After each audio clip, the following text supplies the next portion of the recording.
तो आज की वीडियो में कवर करेंगे लोग एम लक्ष्मीकांत के चैप्टर नंबर 20 है प्रधानमंत्री प्राइम मिनिस्टर। तो ये चैप्टर प्राइम मिनिस्टर के बारे में है। तो प्रधानमंत्री की नियुक्ति के बारे में जानेंगे लोग, और शपथ, पदावधि और वेतन के बारे में जानेंगे लोग, और कार्य और शक्तियाँ, भूमिका का वर्णन, राष्ट्रपति के साथ संबंध। तो प्रधानमंत्री के नियुक्ति कैसे होगी, और शपथ, पदावधि, वेतन क्या होगी, और कार्य और शक्तियाँ और भूमिका का वर्णन, राष्ट्रपति के साथ क्या संबंध होगा। तो हमने जिस पार्लियामेंट्री सिस्टम को अपनाया, संसदीय व्यवस्था को, तो हमने जाना कि संसदीय व्यवस्था में दो प्रमुख होते हैं। एक है वास्तविक प्रमुख, तो वास्तविक शक्तियाँ प्रधानमंत्री के पास है। तो पीएम मंत्रिपरिषद के हेड होता है, और प्रधानमंत्री सरकार का प्रमुख होते हैं। और दूसरा है नाम मात्र, तो प्रेसिडेंट नाम मात्र के या औपचारिक प्रमुख होंगे। और ये जो प्रेसिडेंट राष्ट्रपति है वो राज्य का प्रमुख होंगे। तो प्रधानमंत्री की नियुक्ति कैसे की जाएगी देखते हैं लोग। तो आर्टिकल 75 कहता है कि जो राष्ट्रपति है वो प्रधानमंत्री की नियुक्ति करेंगे, लेकिन कुछ शर्तें हैं। लोकसभा में बहुमत दल का नेता हो, उससे ही ये पीएम नियुक्त करेंगे। किसी को भी पीएम नियुक्त नहीं करेंगे। लोकसभा के बहुमत दल का जो नेता होगा उसी को पीएम नियुक्त करेंगे। लेकिन एक व्यवस्था है, शर्त, कंडीशन है। अगर किसी भी दल को बहुमत नहीं मिला तो नेक्स्ट क्या होगा, तब ऐसे में किसको नियुक्त करेंगे प्रधानमंत्री। तब ऐसे में राष्ट्रपति का विवेकाधिकार है कि वह किसे सरकार बनाने के लिए आमंत्रित करते, जैसे कि अटल बिहारी वाजपेयी जी को किया गया था। पहली बार राष्ट्रपति विवेकाधिकार का प्रयोग हुआ था 1979 में। इसका पहली बार प्रयोग किया गया था। नीलम संजीव रेड्डी ये प्रेसिडेंट है इस वक्त।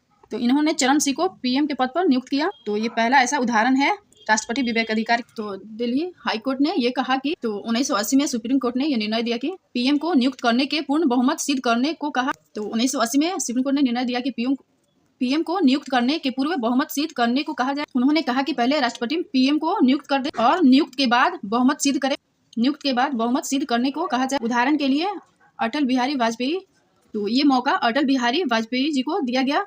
तो सुप्रीम कोर्ट के द्वारा भी कुछ डिफाइन किया गया। तो उच्चतम न्यायालय ने यह कहा कि अगर पीएम नियुक्त होने वाला किसी सदन का सदस्य ना हो तब क्या होगा, क्या इनको पीएम बनाया जा सकता है। तो इसका आंसर ये है कि 6 माह तक पीएम, पर इस 6 माह के बाद किसी भी सदन का ज्वाइन करना होगा, इससे पहले कि किसी भी सदन का सदस्य बनाया जाए।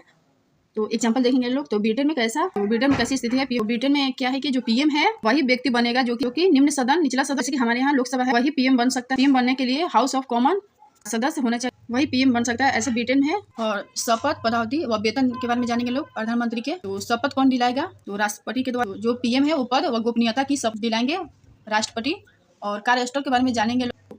प्रधानमंत्री के कार्यस्थल के बारे में जानेंगे लोग। तो निश्चित नहीं है, प्रधानमंत्री के कार्यकाल निश्चित नहीं है, और राष्ट्रपति के पास पर्यंत है। तो कार्यकाल निश्चित नहीं है और राष्ट्रपति के प्रसाद पर्यंत है। लेकिन पीएम को जब तक बहुमत रहता है तब तक अपने पद पर रहेंगे।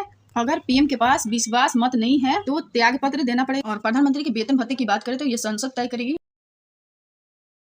पीएम के कार्य व शक्तियों के बारे में जानेंगे लोग। तो ये 4-5 पॉइंट है जो बहुत इंपॉर्टेंट है। सबसे पहले देखेंगे लोग मंत्रिपरिषद के संबंध में इनके क्या क्या शक्तियां है। दूसरा इसमें देखेंगे लोग संसद के संबंध में क्या क्या शक्तियां है। और तीसरा है राष्ट्रपति के संबंध में क्या क्या शक्तियां है। और पीएम के अन्य शक्तियों के बारे में जानेंगे लोग। सबसे पहले मंत्रिपरिषद के संबंध में देखेंगे लोग। तो आर्टिकल 74 क्या कह रहा है कि जो मंत्रिपरिषद के हेड है, मुखिया है, वो पीएम है। तो मंत्रियों का नाम सिफारिश करना ये इनका काम होगा। दूसरा है मंत्रालय आवंटन करना, ये कार्य इनका होगा। और मंत्री को बर्खास्त करना। और नेक्स्ट पॉइंट है राष्ट्रपति को मंत्रिपरिषद को बर्खास्त करने हेतु सिफारिश करना, ये प्रधानमंत्री का काम। और यहाँ पे मंत्रिपरिषद का प्रमुख पीएम है। अगर पीएम ने त्याग पत्र दिया तो काउंसिल ऑफ मिनिस्टर विघटित हो जाए।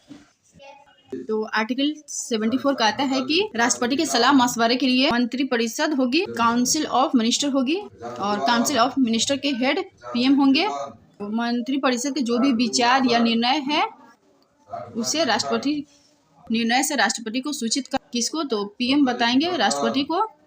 पीएम राष्ट्रपति को बताएंगे, ये इनका कर्तव्य है, संवैधानिक कर्तव्य है। और राष्ट्रपति का जानकारी मांगना अधिकार है। और संसद के संबंध में जानेंगे लोग। तो सत्र बुलाना हो या सत्रवासन करना हो, सत्र शुरू करना हो या सत्र खत्म करना हो, उस संबंध में परामर्श पीएम देंगे।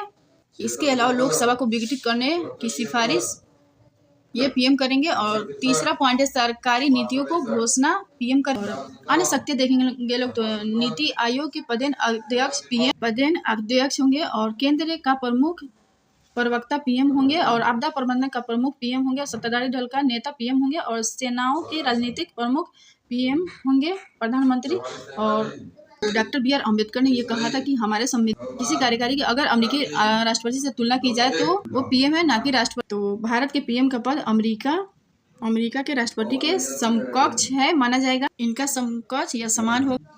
और भारतीय संविधान का अनुच्छेद 75 के बारे में जानेंगे लोग। तो प्रधानमंत्री की नियुक्ति राष्ट्रपति के द्वारा की जाती है। वह भारतीय संविधान के अनुच्छेद आर्टिकल 75 क्लॉज 1 की शक्तियों का प्रयोग करते हुए देश के प्रधानमंत्री नियुक्त करते हैं।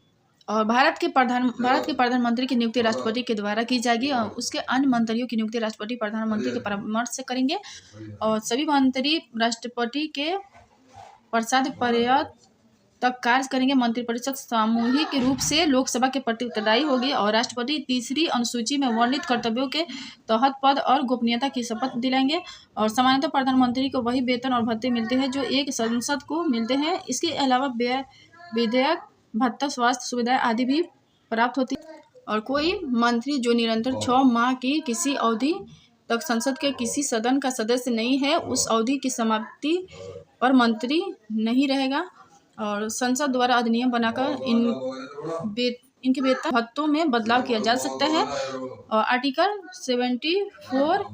74 कहता है कि मंत्रिपरिषद होंगे और मंत्रिपरिषद के प्रमुख पीएम होंगे। ये राष्ट्रपति की सहायता के लिए होंगे। और प्रधानमंत्री के कार्य और अधिकार देखेंगे तो प्रधानमंत्री देश के राजनीतिक दल का नेता और संसद के बहुमत दल का नेता होता है और मंत्रिपरिषद का गठन करता है। वह मंत्रियों के बीच कार्यों का बंटवारा करता है और इस कार्य में उसे लगभग पूर्ण स्वतंत्रता नहीं रहती है और आवश्यकता अनुसार किसी भी मंत्री को इस्तीफा देने के लिए कह सकता है। यदि उसके चाहने पर भी कोई मंत्री त्यागपत्र न दे तो वह मंत्रिपरिषद को भंग कर नए मंत्रिपरिषद का गठन करता है। वह मंत्रिपरिषद की बैठकों की अध्यक्षता करता है और मंत्रिपरिषद के कार्यों, निर्णयों, नीति निर्धारण इत्यादि में उसका पूरा दखल रहता है।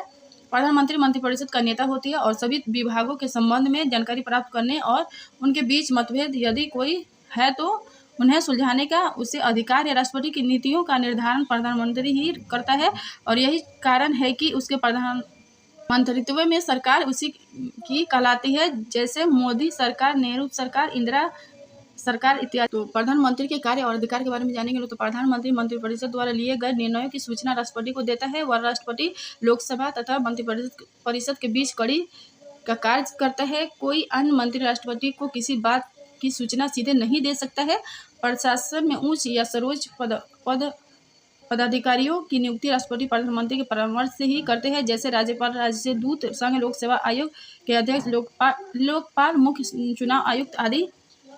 इसके अलावा नीति आयोग, राष्ट्रीय विकास परिषद, राष्ट्रीय एकता परिषद और अंतर्राज्यीय परिषद और राष्ट्रीय जल संसाधन परिषद का अध्यक्ष भी प्रधानमंत्री ही होता है।